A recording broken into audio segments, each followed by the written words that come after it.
ಮುಖ್ಯ ಸಂಚಾಲಕ ಎಂ.ಆರ್. ಕಾಮತ್ ಅಂತೇಳಿ. ನನ್ನ ಬಲಬದಿಗಿರುವವರು ವೆಂಕಟೇಶ್ ಬಾಳಿಗ, ಕೊಡಿಯಾಲ್ ಕಬ್ಬರ್ ಸಂಪಾದಕರು ಹಾಗೂ ಅಡ್ಮಿನಿಸ್ಟ್ರೇಟಿವ್ ಆಫೀಸರ್ GSB ಸೇವಾ ಸಂಘ CV ನಾಯ್ಕ್ವಾಲ್. ಆಚೆ ಇರುವವರು ಶ್ರೀಮತಿ ಶಾಂಭವಿ ಪ್ರಭು, ರೋಟ್ರಾಕ್ಟ್ನ ಸೆಕ್ರೆಟರಿ, ರೋಟರಿ ಕ್ಲಬ್ಬಿನ ಸೆಕ್ರೆಟರಿ.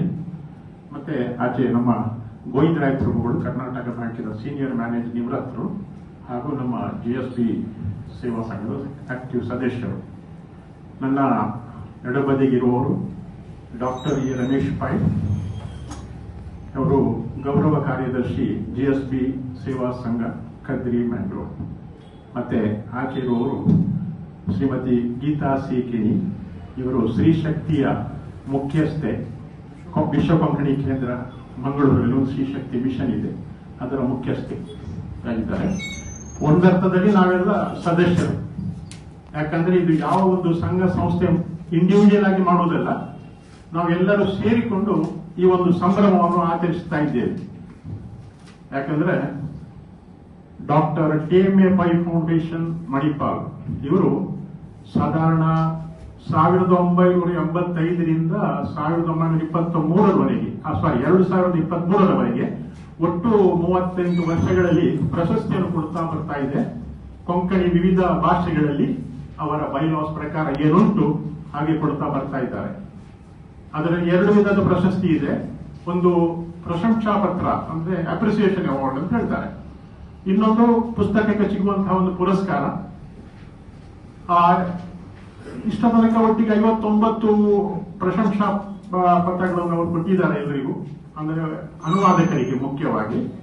ಮತ್ತೆ ಹೆಚ್ಚು ಕಡಿಮೆ 36 ಅವಾರ್ಡ್ಗಳನ್ನು 2 ವರ್ಷ ಬಿಟ್ಟು 38ರಲ್ಲಿ ಇಂದಿನ ತನಕ ಕೊಡ್ತಾ ಬಂದಿದ್ದಾರೆ. ಈಗ ನಾವು ಮಾತಾಡುವುದು 2023ನೇ ಸಾಲಿನ ಪುರಸ್ಕೃತರು. ಡಾಕ್ಟರ್ ಕಸ್ತೂರಿ ಮೋಹನ್ ಪೈ ಅವರ ಮಹಾಪ್ರಸ್ಥಾನ ಅಂತ ಹೇಳುವ ಪುಸ್ತಕಕ್ಕೆ ಸಿಕ್ಕಿದೆ ಆ ಪ್ರಶಸ್ತಿ, ಗೌರವ ಎಲ್ಲ ಸಿಕ್ಕಿದೆ.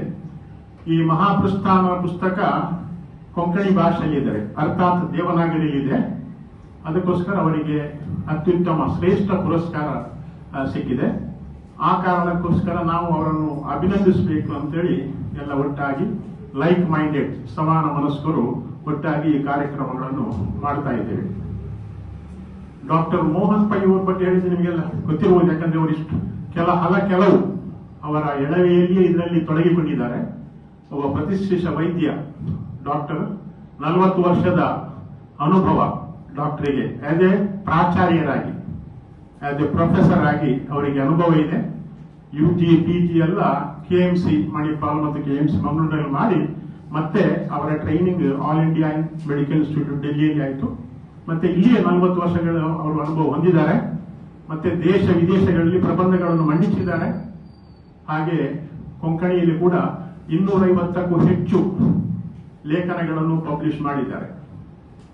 ಈ ಪ್ರಕೃತ ಪುಸ್ತಕಗಳ ಮೊದಲು ದ ಲವ್ ಆಫ್ ಮಾಂಡವಿ, ಹಾಗೆ ಧ್ರುವ ತಾರೆಯರು ಅಂತ ಹೇಳುವಂತಹ ಪುಸ್ತಕಗಳನ್ನು ಕೂಡ ಅವರು ಬರೆದಿದ್ರು.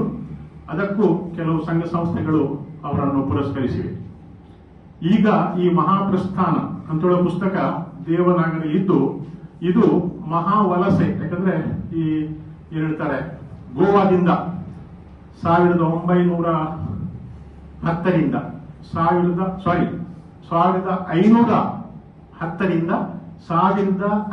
1565ರವರೆಗಿನ ಈ ಗೌಡ ಸಾರಸ್ವತ ಬ್ರಾಹ್ಮಣರು ಅಂತ ಹೇಳ್ತೇವೆ, GSBಗಳು ಮತ್ತು ಕೊಂಕಣಿ ಭಾಷೆಗಳು, ಅಲ್ಲಿಂದ ಈ ತಟವರ್ತಿ ಕರ್ನಾಟಕ ಅಂದ್ರೆ ಎಲ್ಲ ಗೋವಾದಿಂದ ಹಿಡಿದು ಎಲ್ಲ ಕಡೆ ಬಂದು ಅಪ್ ಟು ಕೇರಳ, ಕ್ವಿಲಾನ್ ತನಕ ಜಾಸ್ತಿ ಆಗಿ ಅಲೆಪ್ಪಿ, ಕ್ವಿಲಾನ್, ಎರ್ನಾಕುಳಂ, ಹೀಗೆ ಮಂಗಳೂರಿನಿಂದ ಮುಂದುವರೆದು ಈ ಭಾಗದಲ್ಲಿ ಕೂಡ ಭಟ್ಕಳ, ಕುಮಟಾ, ಹೊನ್ನಾವರ ಎಲ್ಲದಲ್ಲಿ ನಾವು ಸೆಟ್ಲ್ ಆಗಿದ್ದೆವು. ಈ ಮಹಾವಲಸೆ ಏನಾಗಿದೆ ಅದರ ಬಗ್ಗೆ ಒಂದು ಅವರು ಸ್ಟೋರಿ ರೂಪದಲ್ಲಿ ಅದನ್ನು ಪ್ರಸ್ತುತಪಡಿಸಿದ್ದಾರೆ. ಯಾಕಂದ್ರೆ ಆರ್ಟಿಕಲ್ ಎಷ್ಟು ಇನ್ಫಾರ್ಮೇಶನ್ ಇದ್ದರೂ ಅದಕ್ಕೆ ಒಂದು ಕ್ಯಾರೆಕ್ಟರ್ ಇದ್ದರೆ ಮಾತ್ರ ಅದನ್ನು ಓದಿಕೊಂಡು ಹೋಗ್ಲಿಕ್ಕೆ ನಮಗೆ ಕೂಡ ಸುಲಭ ಆಗ್ತದೆ, ಮತ್ತೆ ಒಂದು ಇಂಟ್ರೆಸ್ಟ್ ಬರ್ತದೆ. ಆ ಕಾರಣಕ್ಕೋಸ್ಕರ ಈ ಮಹಾಪ್ರಸ್ಥಾನ ಕೂಡ ಹಾಗೆ ಇದೆ. ಇದು ಅವರು ಮೊದಲು ಬರೆದಂತಹ ಲವ್ ಆಫ್ ಮಾಂಡವಿ ಕೂಡ ನಾವೊಂದು ಅದರ ಒಂದು ಸಿಮಿಲಾರಿಟಿ ಇದೆ, ಅದು ಕೂಡ ನಾವು ಅಲ್ಲಿ ಕಾಣಲಿಕ್ಕೆ ಆಗ್ತದೆ.